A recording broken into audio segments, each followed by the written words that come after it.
Hello there, ladies and gents, and welcome to the first ever episode of Hoi4 News. A strange idea I had one day while sipping a cup of tea. That's where all the best ideas come from. So sit back, relax, and enjoy as we dive right into the most recent news in the Hoi4 community. From the wonderful content creators, another rather interesting article from Kotaku, and the wonderful new additions of the Hoi4 mod community. Yes, these are all the topics we'll be breaching in today's episode. I suppose we should probably start with the most, conflicting or rage-inducing event of the week for many of you in the community, I'm sure. Now, honestly, I think there's been a bit of an overreaction on both sides of the fence with this one. However, it's probably something that we should all be made aware of, so hence why it's in today's video. So, what is this article? Well, you'll see it on screen. It's rather clickbaitingly called The Struggle Over Gamers Who Use Mods to Create Racist Alternate Histories. Now, this probably leaves you sat there thinking, bugging me sideways with a tea bag. I played that Man in High Castle Hoi4 mod a while back.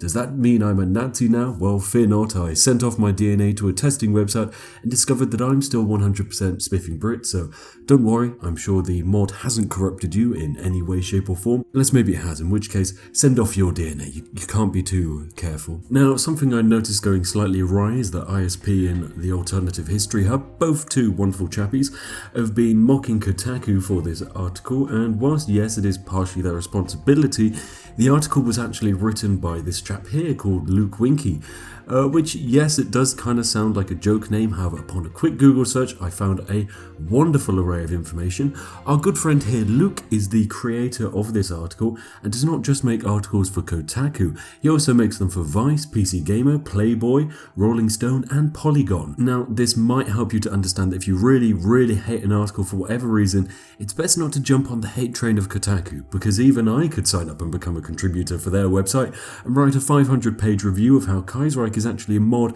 created by the British government as a training program to increase worldwide tea consumption. Now, you might not agree with me, but guess what? I can go and do that. There's basically no limitations. Also, from doing a bit of background searching, I found his YouTube channel, which does have some wonderful things like this perfect rendition of the song Hey Soul Sister. Anyway, also on here, I found that he subscribed to ISP, who I thought was one of the content creators that he accused of featuring racist mods without any condemnation in his article. Kind of weird. Now, the article is not without any merit at all, as it does raise the issue of there being certain mods in the community which have been designed to be objectively racist and others that have been designed to create an exciting what-if scenario. There's a big distinction between the two, and it is difficult for content creators to spend a huge amount of time working on a video only to discover that in the background the mod had some code which actually turned the Soviet Union into, well, a word that I would rather prefer not to say. So yeah, there's a slight issue in the community with things like this because it is next to impossible to stop it because it's all hidden from the Steam Workshop page. Overall, I personally think there are points where mods have gone too far. However, I think the vast majority of the mods out there on the workshop are wonderful things. Anyway, I included a link to the article in the description, so if you want to go give Luke Winky some ad revenue, then feel free to click it and give the full thing a read. Another important thing to say is that some of the source material was slightly off, as the article accused the content creator Remy of supporting white supremacists by playing the Deus Vult mod, and then proceeded to link his video of him defending against the white supremacists in-game whilst playing as Bosnia. So yeah, the kind of source material was a bit off there. I honestly think that this article might be a meme or a deliberately false article intending to get views or clicks or the attention of ISP, but who knows. Anyway, onto something much nicer in the modding community. We have the release of an absolutely killer mod. The espionage mod for Hoi4. Jesus Christ, what a lovely mod. It is such a good addition to the game, and I'm honestly blown away by the fact that it was seemingly developed by only one man. Nicholas here has created what might possibly be an entire DLC in the form of a free mod.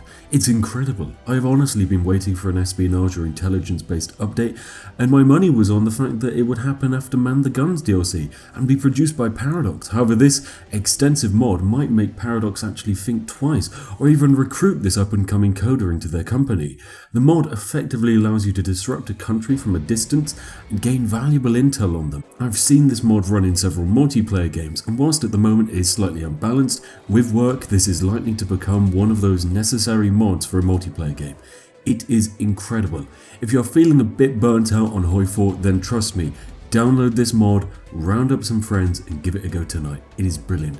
Now, it's also important to mention that the content creator of this mod has mentioned that his mod is not meant to be a replacement for any DLC or update that Paradox release in the future that might add to the idea of espionage and spying. He does point out quite truthfully and quite accurately that whilst this mod does do a lot of things, a DLC produced by Paradox could do so much more and make it much more streamlined. But yes, honestly, this is a brilliant mod, give it a try. It's well worth your time. Another mod which caught my attention recently that I've not really talked about is the Old World Blues mod. This is a true full conversion mod for Hearts of Iron 4 and I absolutely love it. The mod even runs faster than the base game, which I find very entertaining.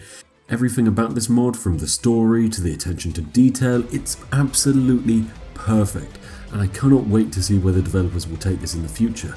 It's a brilliant mod, well worth grabbing. At the moment there's not too many focus trees, but the ones that are there are brilliant, and the way how it focuses on actually building up a nation rather than just invading others is a welcome addition to the game. It really introduces a new playstyle and it's worth giving a go.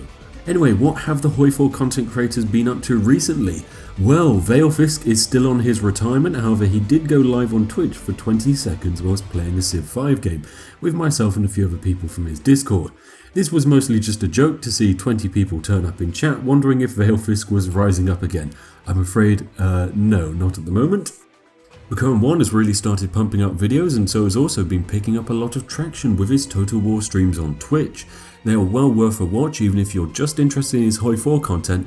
It's actually very entertaining to watch him play other games. Remember, Hoi4 content creators, we don't just play Hoi4, there are other games out there. Our friend from Down Under has also started a new campaign as Finlandia with a large emphasis on a certain favourite Russian pastime. Be sure to also check out his espionage video as he does a much better job of covering the mod than I did. Feedback Gaming this week crossed the 50k mark and is now halfway towards 100,000 subscribers. Hopefully our channel will also follow suit over the next few months as we propel ourselves towards that 50k mark. He also uploaded a meta video min-maxing his Germany, so if you want to get some advice on how to win an easy war, then trust me, give it a watch. He does explain it all very well. Alex the Rambler, as of me writing this script, is only 700 subscribers away from crossing into the realms of 200k, which is very impressive and hats off to him there. My personal favourite video from him this week was his perspective from the Stellaris YouTuber Wars. Trust me, it's well worth a watch if you enjoy your Alex the Rambler. It's incredibly well edited and it is bloody funny. Give it a watch. Toro has also announced that he'll be doing 2 videos a week from now on, which is very impressive, and his latest challenge videos are well worth a watch, especially including his destruction of my No Civilian Factory challenge that I gave him. He handled that challenge absolutely phenomenally. It's well worth a watch, and don't worry, I'll be on to your challenge soon, Torio. Another wonderful Paradox YouTuber event was that ISP and Drew Durnall uploaded what was effectively the exact same video premise at the exact same time without even colluding. So yeah, if you want to watch 2 different perspectives of an all nations having all research, then scoot on over by to their channels and give it a watch. It's very weird that we had this kind of freak occurrence, but hey, it always leads to a good laugh in the community.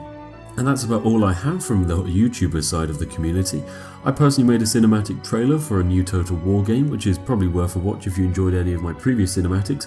I also do plan to do the Torio challenge sometime in the next few weeks, so stay tuned for that as it's going to be very exciting to see the way how I invade the UK without having any navy. I also very strongly recommend you watch my Hearts of Iron 4 in a nutshell video. It's a video that I've put a lot of work into, and trust me, the like to dislike ratio is phenomenal, so something's telling me that you guys are gonna like it. Anyway, give it a watch. Anyway chaps, thanks for watching. I'm going to go and grab a cup of tea. I feel that I've covered everything I needed to this time. If you enjoyed this type of video, then feel free to tell me so in the comments. And if you have something that you want to see featured in the next episode, then feel free to send me some DMs on Discord or on YouTube, or you can send me an email. Anyway, stay classy you Brits, and I'll see you all in the next one.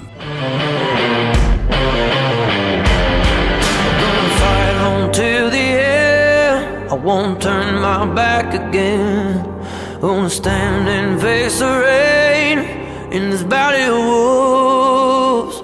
They say the end may come if I'm the only one.